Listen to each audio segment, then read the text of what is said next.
ভারতের নয়াদিল্লি ট্রেন স্টেশনে শনিবার কুম্ভের পুণ্যার্থীদের ভিড়ে পদপিষ্টের ঘটনায় অন্তত 18 জনের মৃত্যু হয়েছে, আহত হয়েছে 10 জন। হতাহতের সংখ্যা আরও বাড়তে পারে বলে আশঙ্কা করা হচ্ছে। এই ঘটনায় উচ্চ পর্যায়ের তদন্তের নির্দেশ দিয়েছে দেশটির রেল মন্ত্রণালয়। কুম্ভমেলা যাওয়ার জন্য শনিবার রাতে প্রয়াগরাজের উদ্দেশ্যে হাজার হাজার মানুষ নয়াদিল্লি রেল স্টেশনে জড়ো হন। তিল ধারণের জায়গা ছিল না সেখানে। দুটি ট্রেন বাতিল হওয়ায় ভিড় বাড়তে থাকে। রাত 8টার দিকে প্রচণ্ড হুড়োহুড়ি শুরু হয়। পরিস্থিতি ক্রমেই নিয়ন্ত্রণের বাইরে চলে যায়। একটি ট্রেন থামতেই পুণ্যার্থীরা হুমড়ি খেয়ে পড়েন। ভিড়ের চাপে দম বন্ধকর পরিস্থিতি তৈরি হয়। পদদলিত হন অনেকে।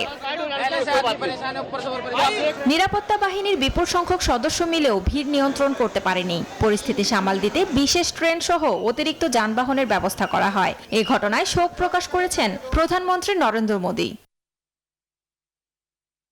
ঘটনাটির তদন্তের নির্দেশ দিয়েছেন ভারতের রেলওয়ে বিভাগ। মৃতদের পরিবারকে 10 লাখ রুপি, গুরুতর আহতদের 2,50,000 রুপি ও সামান্য আহতদের 1 লাখ রুপি আর্থিক সহায়তা দেওয়ার ঘোষণা দেওয়া হয়েছে। নির্দেশ দেওয়া হয়েছে উচ্চ পর্যায়ের তদন্তের। Desk report, news 24।